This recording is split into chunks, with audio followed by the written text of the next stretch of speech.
Assalamualaikum warahmatullahi wabarakatuh. Selamat pagi dan salam sejahtera bagi kita semua. Apa kabar anak-anakku semua?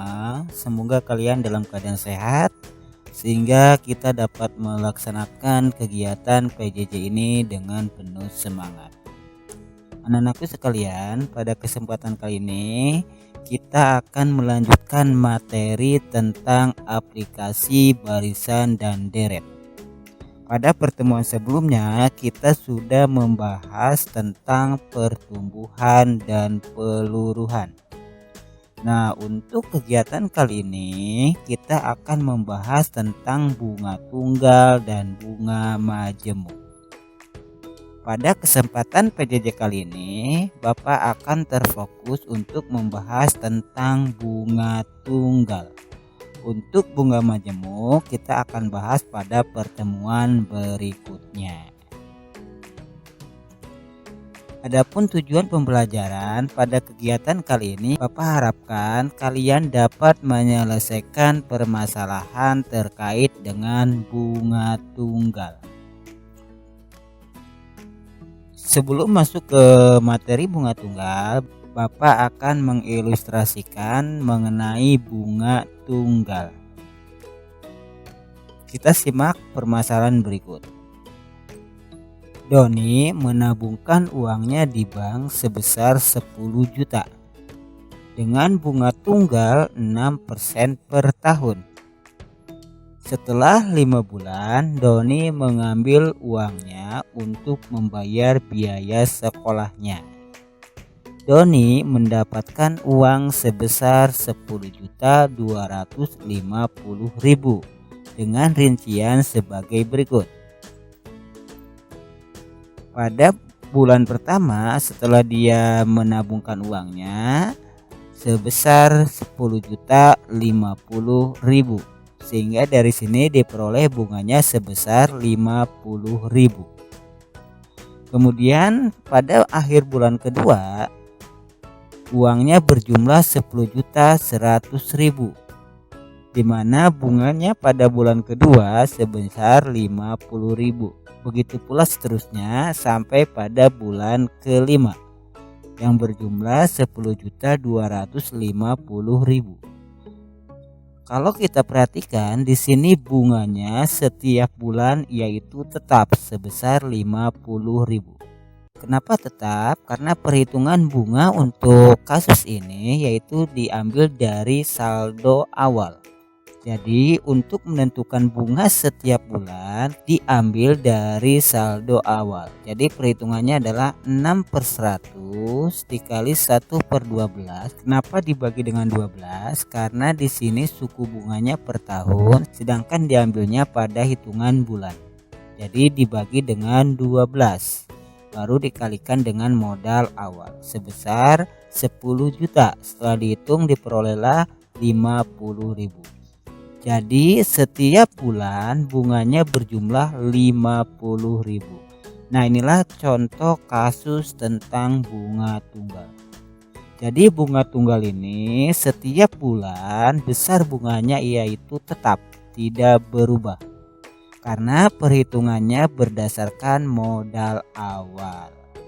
Sehingga kita dapat peroleh tentang pengertian bunga tunggal, yaitu bunga yang diperoleh pada setiap akhir jangka waktu tertentu yang tidak mempengaruhi besarnya modal yang dipinjam.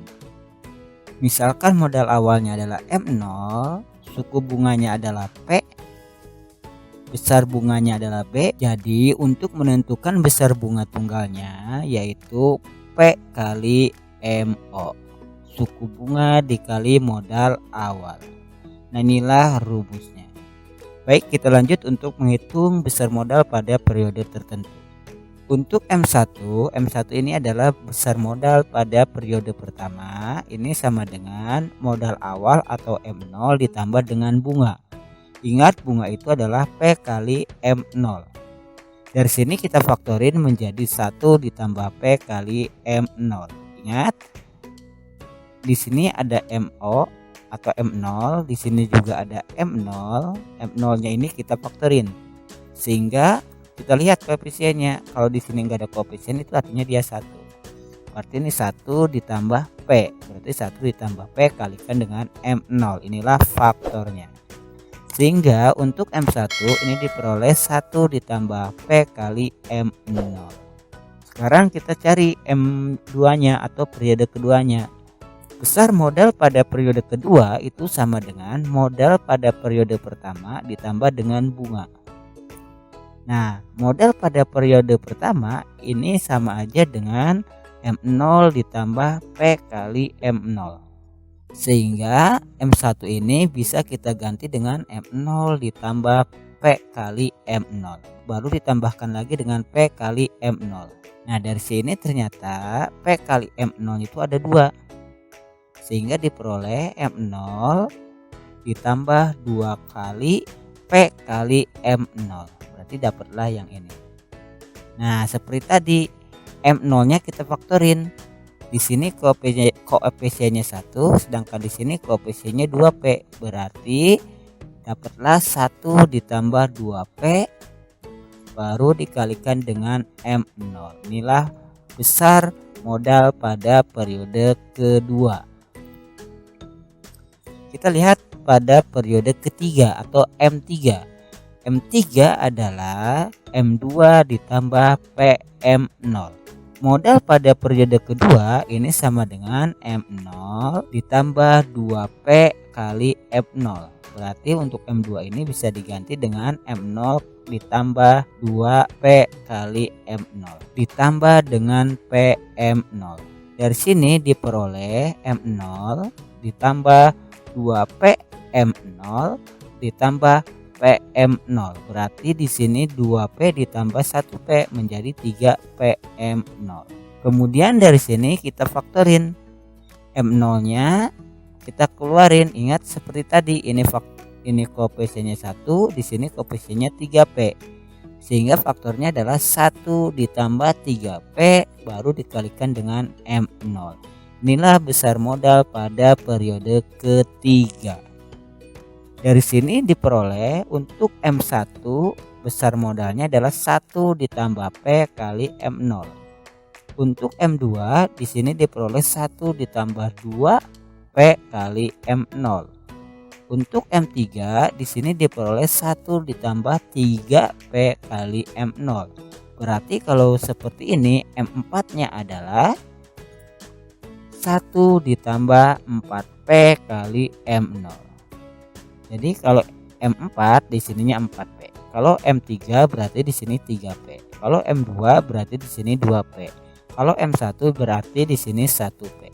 Nah, kalau seperti ini berarti kita dapat menentukan untuk rumusnya, yaitu periode ke N atau MN sama dengan 1 ditambah NP kali M0.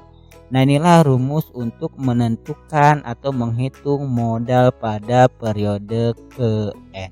Karena P-nya adalah suku bunga, biasanya suku bunga itu dalam bentuk persen, berarti rumus ini bisa kita tulis menjadi 1 ditambah N kali I per 100 dikali M0. Baik, kita lihat contohnya. Untuk nomor 1, Pak Ahmad memerlukan tambahan modal untuk usahanya berdagang makanan. Sehingga ia meminjam uang di Koperasi Maju Jaya sebesar 4 juta. Dengan imbalan jasa berupa bunga sebesar 2% dari pokok pinjaman. Karena bunganya berdasarkan dari pokok pinjaman, berarti ini bunga tunggal. Pokok pinjaman itu adalah pinjaman awal. Jika Pak Ahmad akan melunasi pinjaman itu beserta bunganya setelah 6 bulan, tentukanlah total pengembalian Pak Ahmad. Dari sini diperoleh M0-nya adalah 4 juta. Jadi ini adalah modal awal yang dia pinjam sebesar 4 juta. Kemudian suku bunganya adalah 2%. Berarti 2% ini adalah P-nya. 2% ini sama aja dengan 0,02. Kemudian lama pinjamannya selama 6 bulan. Berarti N-nya adalah 6. Ingat suku bunganya udah per bulan dan diambilnya atau dibalikinya pada 6 bulan. Jadi ini satuannya sudah sama. Jadi tidak perlu dikali 12 atau dibagi dengan 12. Rumusnya adalah MN sama dengan 1 ditambah P kali N kali M0. Karena di sini pinjamannya 6 bulan, berarti N-nya adalah 6. Sehingga diperoleh M6 sama dengan 1 ditambah P-nya adalah 0,02 dan N-nya adalah 6. Baru M0-nya adalah 4 juta. Sehingga diperoleh M6 sama dengan 1 ditambah 0,02 kali 6 kali 4 juta. Nah ini kalikan dulu, 0,02 kali 6 yaitu 0,12. Baru ditambah 1 menjadi 1,12. Baru dikalikan dengan 4 juta. 1,12 dikalikan dengan 4 juta adalah 4.480.000. Sehingga total pengembalian Pak Ahmad adalah 4.480.000. Nah inilah besar uang yang harus dikembalikan Pak Ahmad setelah dia meminjam selama 6 bulan. Nah kalau ditanyakan bunganya berarti kita tinggal mengurangkan aja. 4.480.000 dikurang dengan 4 juta sehingga bunganya sebesar 480.000. Nah inilah bunganya. Baik, kita lanjut ke contoh nomor 2. Arman menabung sejumlah uang di sebuah bank. Jenis tabungan yang dipilih Arman adalah tabungan dengan sistem bunga tunggal sebesar 3% per catur bulan. Di sini ada catur bulan. Jika setelah 3 tahun tabungan Arman menjadi 25.400.000, tentukanlah besar tabungan awal Arman di bank tersebut atau di bank itu. Jadi Arman itu meminjam uang di bank, kita tidak tahu besar pinjamannya berapa, cuma setelah 3 tahun Arman ini mengembalikan sebesar 25.400. Nah, pertanyaannya berapa uang yang dipinjam Arman tersebut? Kalau kita lihat di sini besar bunga tunggalnya sebesar 3% per catur bulan. Sedangkan di sini lama pinjamannya 3 tahun. Nah, berarti 3 tahun ini kalau kita buat jadi catur bulan, ada berapa catur bulan? Dari soal ini diketahui MN-nya adalah 25.400. Jadi yang 25.400 ini adalah MN, yaitu modal setelah 3 tahun. Kemudian P-nya adalah 3% atau 0,03 dan N-nya adalah 3 kali 3 yaitu 9. Kenapa 3 kali 3? Karena 1 tahun ini terdiri dari 3 catur bulan. Catur kan 4. Jadi 12 dibagi 4 kan 3. Jadi 1 tahun itu ada 3 catur bulan. Kemudian 3 catur bulan itu selama 1 tahun. Di sini 3 tahun berarti 3 kali 3 yaitu 9. Jadi banyak periodenya adalah 9. Rumusnya adalah MN sama dengan 1 ditambah P kali N kali M0. Di mana MN-nya adalah 25.400, P-nya adalah 0,03 dan N-nya adalah 9. Baru dikali dengan M0. M0 yang ditanyakan yaitu besar tabungan pada awal dia minjam, pada awal Arman minjam. 0,03 kali 9 adalah 0,27. Baru ditambah dengan 1 sehingga diperoleh 1,27 dikalikan dengan M0.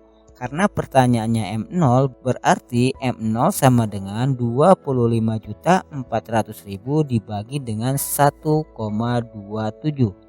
25.400.000 dibagi 1,27 adalah 20 juta. Sehingga besar pinjaman awal Arman tersebut sebesar 20 juta rupiah. Nah, inilah contoh soal nomor 2, di mana soal nomor 2 ini ditanyakannya adalah pinjaman awal periode. Baik, kita lanjut untuk soal ketiga. Tuti meminjam uang di koperasi karyawan sebesar 5 juta. Uang tersebut akan dicicil per bulan selama 10 bulan. Dengan jumlah yang sama sebesar 500.000. Jika koperasi membebankan bunga sebesar 2% dari sisa pinjaman, tentukan jumlah bunga yang harus dibayar Tuti. Jadi dari soal contoh nomor 3 ini diketahui Tuti ini meminjam sebesar 5 juta. Kemudian uang 5 juta ini akan dicicil selama 10 bulan dengan jumlah yang sama sebesar 500.000. Jika koperasi membebankan bunga sebesar 2% dari sisa pinjaman, tentukan jumlah bunga yang harus dibayar Tuti. Pada bulan pertama, besar bunganya sebesar 2% kali 5 juta. Ingat, yang ditanyakan kan jumlah bunga, berarti kita lihat bunganya saja. P-nya adalah 2%, M0-nya adalah 5 juta. Berarti 2% kali 5 juta. 2% kali 5 juta yaitu 100.000. Ini bunga pada bulan pertama.